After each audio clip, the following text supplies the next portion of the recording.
For the buyer side, a lot of people ask, what do you mean by look for a home with good bones?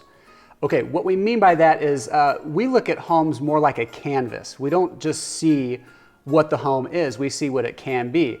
And there are certain properties that have, they have an easier layout to work with.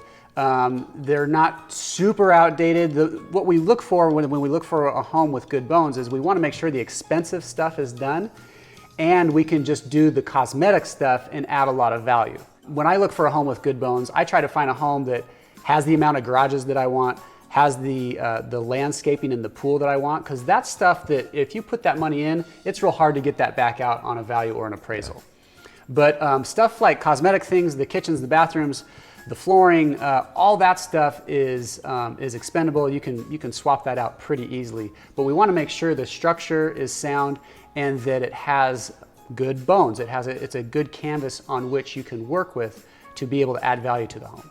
Yeah, we just had a client that just was looking for homes, had $1 million budget, and everything was outdated and just looks terrible. So what was cool about it is we were able to go into a home with good bones, knock down a few walls, open it up so that the floor plan was a lot more open, and now they're getting exactly what they want for $200,000 less than their actual budget. They bought a home for $600K, they're gonna be into it $200,000, so now they're gonna be this thing $800,000, brand new looking home, open floor plan, beautiful, exactly what they wanted, and they're $200,000 under budget. Be sure to follow us on Instagram and Facebook and subscribe to our channel.